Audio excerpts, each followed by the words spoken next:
Donc aujourd'hui, on est en gamma net positif. Gamma net positif, on a eu un beau push avec la NFP avant l'Open. Ici, l'Open qui était assez piégeuse avec leur bon VH. Alors quand on regarde les flux, moi personnellement, j'ai fait une erreur, j'ai été induit en erreur, je me suis retrouvé à l'achat parce que je voyais le notionnel en fait de l'ES tirer fortement. Je me suis un peu jeté dans les longs assez vite en fait sur ces niveaux. Je me suis jeté ici, j'ai réussi à pondérer sur le Y-Poke et j'ai réussi à sortir tout juste ici. C'était un peu court pour moi. Maintenant, c'est vrai que quand on regarde les flux, ouais, ici, on voyait quoi sur les max 7? On avait les max 7 qui étaient bah, en fait en dessous de 120, donc il n'y avait pas de réelle tendance. On voit sur le NQ que bah on a eu un push d'école vite fait et tout de suite ça a décroché. Donc à 33, l'école décrochait. Et on avait un notional sur le NQ qui a été vite fait positif et qui a décroché. Yes, Myriam, pareil, t'as pris les longs ici et t'as suivi derrière. Ouais, tout à fait. Moi, j'ai pas pris la perte sur la VH parce que pour moi, mon dernier rempart en fait pour me sortir de ma position, c'était le Y-Poke ici. Et en fait, quand j'ai vu là les 79 vendeurs qui se sont fait absorber, je crois qu'ici j'ai commencé à acheter là, j'ai racheté attaqué ici j'avais 7 micros, donc j'étais quand même chargé. Et ici j'en ai remis 7 dedans et je me suis dit ok là si le POC il glash, je flatte. Et en fait je suis sorti pixel, je suis sorti ici là. J'ai flatté, ça a débordé la VH, bam j'ai flatté, je m'en suis vraiment bien sorti.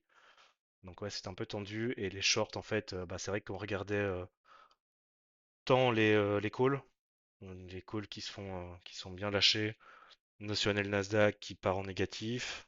Après, on est négatif, mais il n'y a rien de fou hein, jusqu'à 15h40 parce qu'on a vu qu'on avait quand même eu un beau petit range euh, avant que ça parte.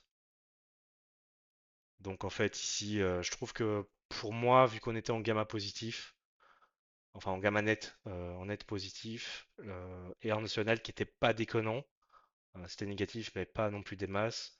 Pour moi, tous les longs autour du YPOC se prenaient, mais avec un risque, évidemment, il fallait pas être prêt à défendre des cassures YPOC, mais on voit que les vendeurs ici n'arrivaient pas à taper.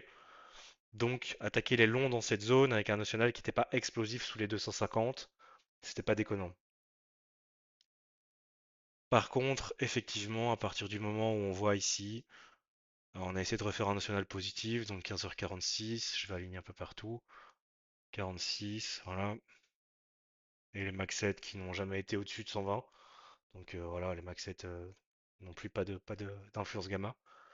Mais à partir d'ici, là, sur le S, on a vu 15h, 15h, non, enfin, ici on a recassé les zéros, donc 15h56. Mais en fait, c'est vrai que tout ce range, bah pour moi, ce range, on peut le jouer dans les deux sens à partir du moment où on joue les extrêmes parce qu'on est en net positif et qu'on n'a pas de réelle influence gamma à ce moment-là.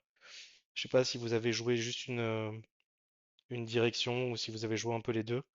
Ouais, moi perso, bah, j'ai joué des longs en fait bas de range et j'ai joué des shorts autour de la VWAP cache et de la VH.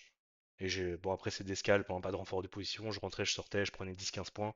Notamment cette zone, je l'ai pas mal travaillé.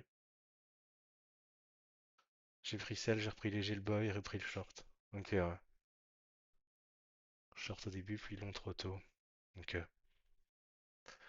Ouais, donc ici, dans ce range, bah, on voit bien, on n'a pas de réelle influence gamma. On est assez stable, on est négatif, ok, mais on passe négatif, on passe pause, on passe négatif. On va pas faire la météo après l'heure, ça c'est toujours facile.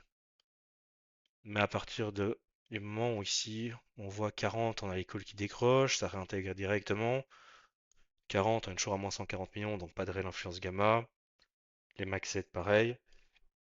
Et en fait, ici, quand on a commencé à couler sous les 200 à 15h50, voilà ici, 15h50, on commence à bloquer la VH, on a des acheteurs qui sont absorbés au-dessus.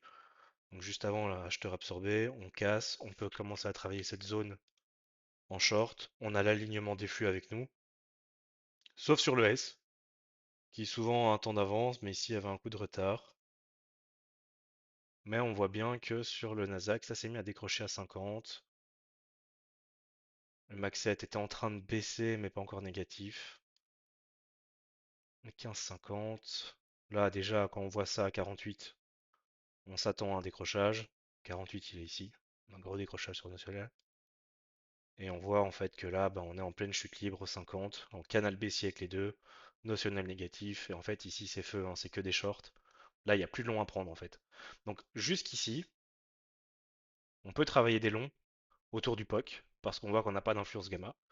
Mais à partir du moment où on voit l'influence gamma qui est prédominante, bah, en fait là, il n'y a pas un long à prendre. Et pour tous ceux qui ont Deep Sharp, bah, c'est assez facile, hein.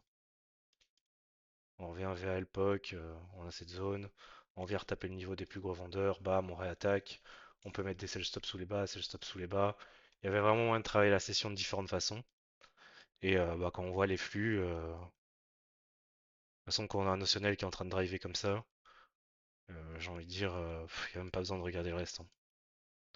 On voit que tout est en train de driver à la baisse. Donc, ceux qui ont pris des longs ici, je sais pas trop quoi dire. Pour moi, il n'y a aucune raison de long. Est-ce qu'il y en a ici qui ont pris des longs?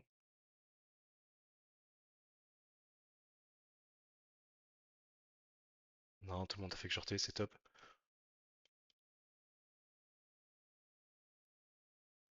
Donc voilà, bah, c'est un débrief assez simple aujourd'hui parce que on voit qu'on pouvait travailler les deux sens. On pouvait travailler les deux sens tant que le notional était pas, tant que le gamma était pas en influence. À partir du moment où on a l'influence gamma et que ça drop, ça part. Et on travaille que les shorts. Short, dès qu'il y a un pullback, on retravaille, on retravaille, on retravaille. Ouais, effectivement, c'était facile aujourd'hui. C'était facile quand t'as ce genre de notional qui sont comme ça à la baisse, que tu vois que t'as que tes volumes vendeurs qui rentrent, bah en fait tu continues à rentrer avec le mouvement et c'est assez sécurisant parce que t'as tous les voyants qui sont ouverts pour shorter. Donc c'est top. Je vous propose de basculer dans l'open room, comme ça on peut débriefer peut-être les sessions de chacun et on peut échanger un petit peu à ce niveau-là.